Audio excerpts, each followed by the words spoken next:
Alright, so this is a quick makeup video that we're going to go through to make up for, I believe it was lecture 9. This was the lecture where we went through and did a full-blown design example of a tension member.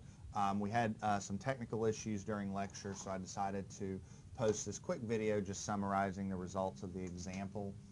So just a little bit of background. We were going through tension member design, and if you recall, we had derived the following expressions for design, solving for a required gross area and a required radius of gyration.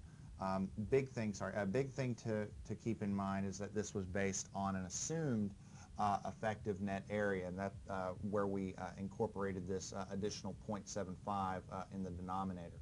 So when we select a member, we're going to have to go through and subsequently analyze it in order to assess its capacity. Now we can validate or assess a design by calculating its efficiency, just the load over the resistance. And a good rule of thumb is if that value is larger than 90%, if it's 90% or larger, then the member's most likely a pretty good design and probably the most economical one. Okay, so here's the example, and again, I'm going to go through this somewhat quickly because we did cover this in class, but also that's sort of the beauty of YouTube. You can always pause this and make sure you're getting all the details.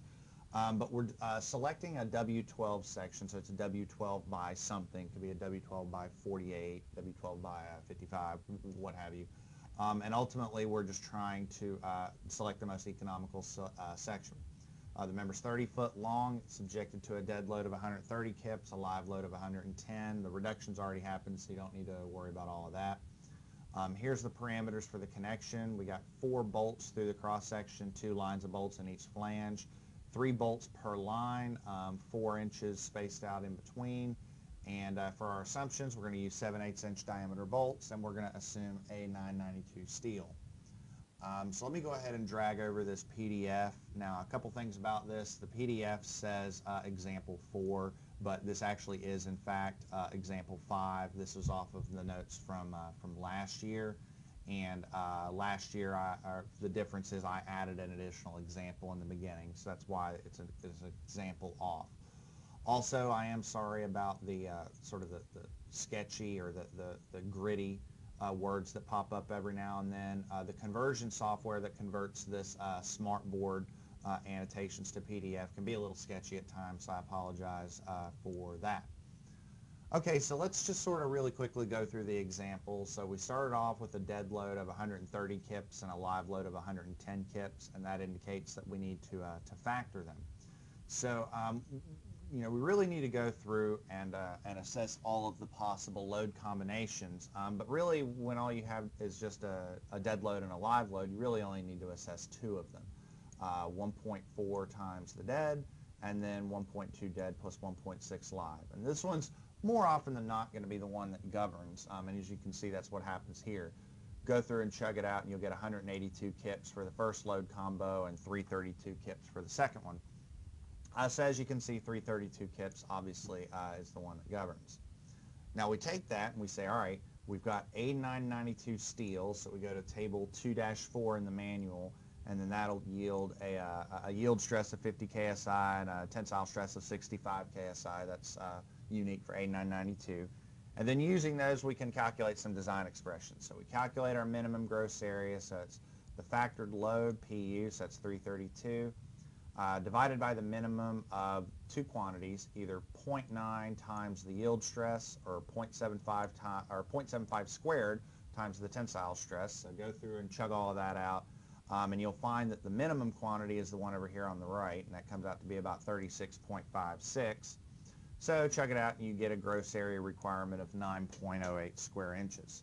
So that indicates that we must select a member that has at least a gross area of 9.08 square inches. We can calculate a similar one, a design expression for a radius of gyration.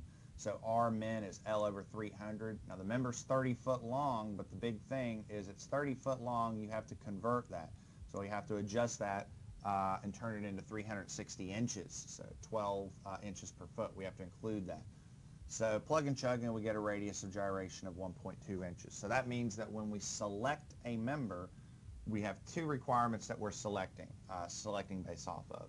We need a gross area of 9.08 square inches, and we need a minimum radius of gyration of 1.2 inches. So you go through the manual, go through all the W sections, and trying to find the lightest section that you can. Keep in mind lightest, we're going off of that number right there, the 35, because remember the 35 indicates 35 pounds per foot. So go through the manual and try and find the lightest one that you can, and you will in fact find that a W12 by 35 meets these two requirements, an area of 9.08 square inches and a minimum radius of gyration of 1.2 inches.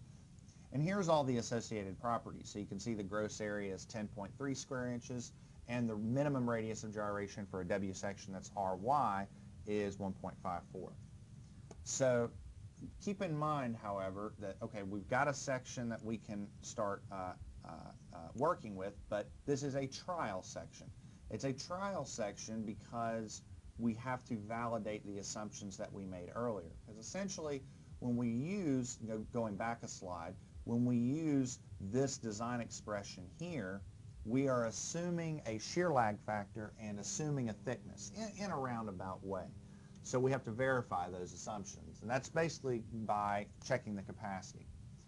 So verifying the capacity of the W12 by 35, I guess the key number to keep in your head is this one, that the factored load is 332 kips. So first thing I'll do is I'll calculate gross section yielding. Gross section yielding comes out to be 0.9 FYAG, which factor all that out and multiply that out, comes out to be 463.5 kips. So if I compare this number right here to the factored load of 332, we can see that I'm okay because the yielding capacity is larger than the load. Or an easier way of understanding that is this number right here is how much the member can withstand. This number over here, that's how much I'm actually loading it with. I'm pulling on it with 332 kips, and it can hold up 463. So this is a good result. But this is just gross section yielding. We have to go through and do net section fracture.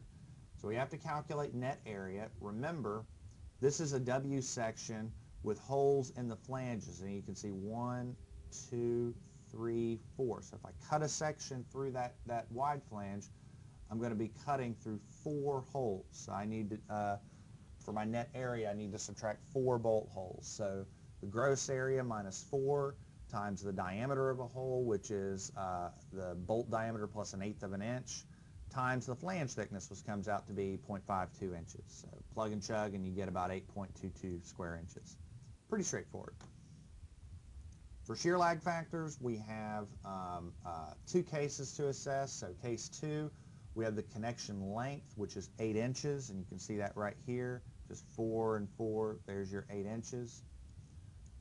For X bar, remember our X bar for a W section that is connected via the flanges is the Y bar of the equivalent WT. So since we're dealing with a W12 by 35, just cut each of those numbers in half. So 6 for the depth and 17.5 for the weight. Look that Y bar up and you should get 1.3 inches, and that's in table 1-8 of the manual. So the U for case 2 is 1 minus X bar over L, so plug and chug and you'll get 0.838. Now that's not the only case that we assess. We also can employ case 7. So the flange width is 6.56 inches, 2/3 of the depth. Remember, we're always using decimal values, no fractional values for our quantities in the manual. So the depth is 12.5. Plug and chug and you get 8.33. Since the flange width is less than that, that means that U7 is a 0.85. And remember, when you've got this quantity and this one right here, if you calculate per case 2, the larger value is to be used. That means we use the U7, 0.85.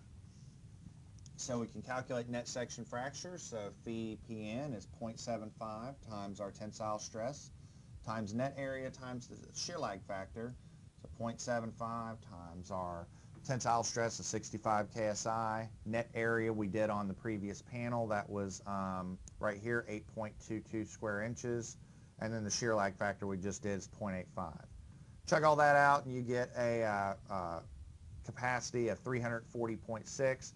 And this is very good because think here, this number here, that is our capacity. That's how much the member can withstand, and we're putting 332 kips on it. This is a great result. This is a very efficient design. If you take the load and divide it by the resistance, you get an efficiency of around 97%. So that's an incredibly economical design. We definitely wouldn't want to go lighter than the W12 by 35. So the answer for this problem, the actual design, is use a W12 by 35.